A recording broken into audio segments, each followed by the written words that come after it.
Boas tardes, meus irmãos. Hoje vou falar acerca da bandeira do Vaticano. Isto é, claro, mais um vídeo com algumas curiosidades, alguns factos interessantes. E é bom saber a bandeira da Santa Sé, não é? Da Sé de Pedro, onde o Papa reside.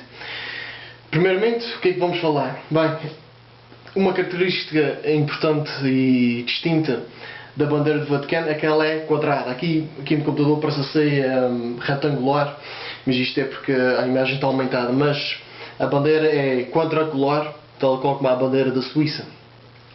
Temos aqui as duas cores, não é? Metade amarelo, metade brancas. Isto até tem uma história interessante. Na altura de Napoleão Bonaparte, na altura havia os Estados Papais, ou seja, o Papa tinha bastante território, cerca de 40 mil quilómetros quadrados, ali na zona de Itália. Não era só aquele bocadinho que eu agora chamado Vaticano, mas tinha 40 mil quilómetros quadrados de território que ele reinava. Isto foram terras que foram doadas por reis e outros assim, cabeças de Estado. Portanto, pessoas importantes, pessoas da realeza.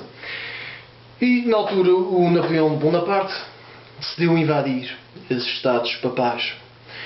Ele comandou, então, ao seu general para invadir com 10 mil homens.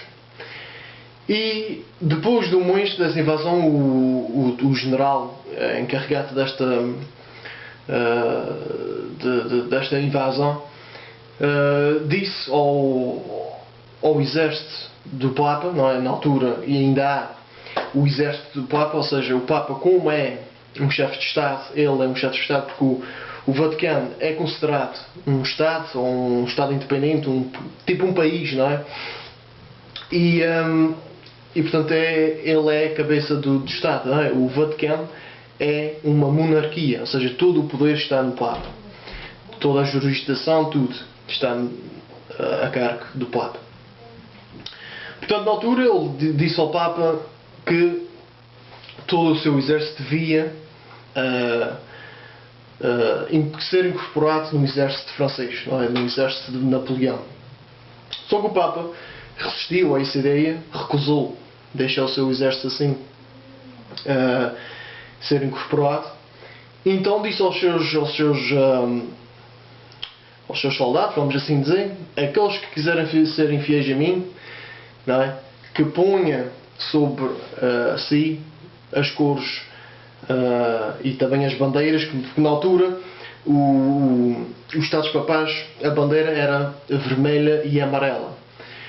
E para o Papa distinguir quem queria ser fiel a ele, então ele disse: aqueles agora que quiserem ser fiéis a mim têm de mudar de cores. Mudam para amarelo e branco, e não permanecendo vermelho e amarelo. Portanto, temos agora, é por isto que a bandeira atual do Vaticano é assim, amarelo e branco, porque remonta ao século XIX, esse tal evento da história entre o Papa Pio VII e Napoleão Bonaparte. Depois, temos aqui, neste lado, encontramos aqui duas chaves. E isto é referência das chaves que Cristo dá a Pedro, não é? Na famosa passagem do Evangelho de São Mateus, capítulo 16, versículo 18, não é? Sobre ti, Pedro, edificarei a minha igreja, e as portas do inferno não prevalecerão contra ela. Dou-te as chaves do céu. Tudo o que julgares na terra será julgado nos céus, tudo o que julgares na terra será legado nos céus. Portanto, as chaves estão aqui representadas. Uma é assim dourada e a outra prateada. A dourada, como tem mais valor, não é? O ouro normalmente é mais valorizado que a prata, representa o tal poder espiritual que o Papa tem, não é? E a chave prateada representa o poder temporal, ou seja, o temporal quer dizer aqui no mundo, o poder dele, não é? Ele tem o poder sobre o Estado do Vaticano, por exemplo, não é? Representa isso. Depois tem ali uma união com uma corda vermelha, que é caracterizado pelos bispos.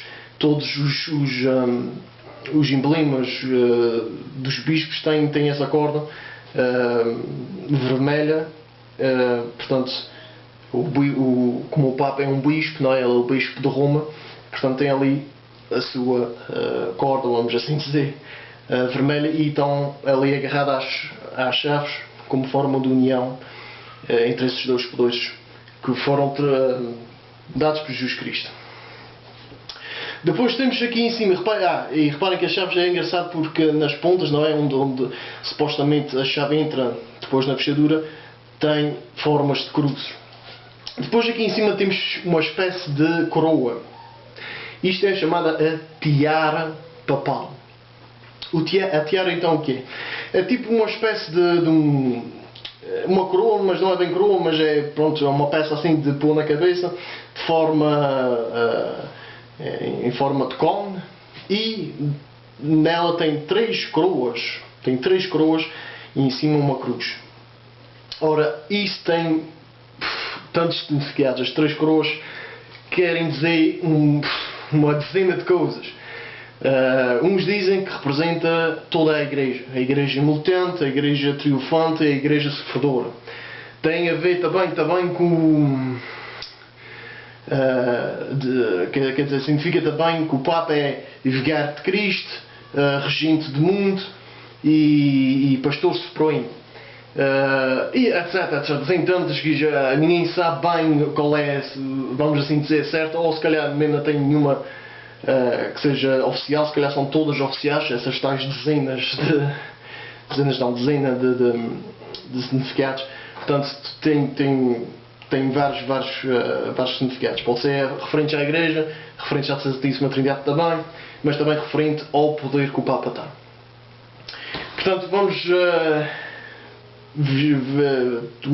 esta tiara papal já não se usa.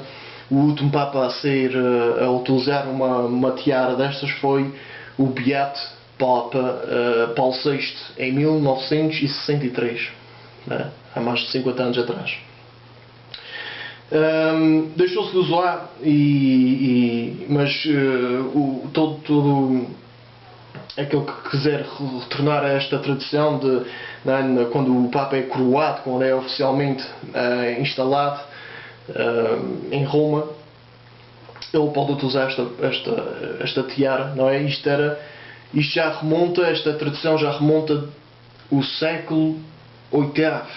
Já há relatos históricos de os papas utilizarem este tipo de ornamento nas suas cabeças, especialmente isso usava sempre era na coroação papal, quando eles eram coroados Papa.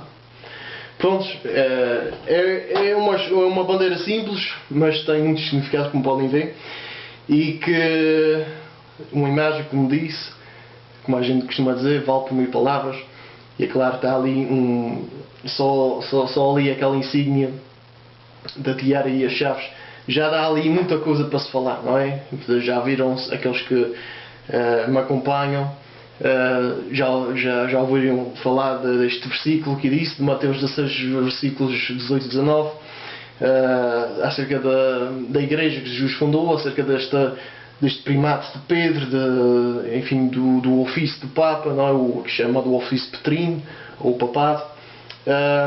Portanto, dá aqui para falar em muita coisa, mas eu já fiz vídeos acerca disso, vocês depois podem seguir, vocês podem procurar isso. Posso até deixar aí uns links aí abaixo do vídeo para vocês depois ficarem mais informados, e também, espero eu, tocados pelo Espírito Santo, para verem o quanto maravilhoso foi este evento da história sobre a vida de Pedro, em que Jesus lhe transferiu grande poder e liderança sobre a sua igreja.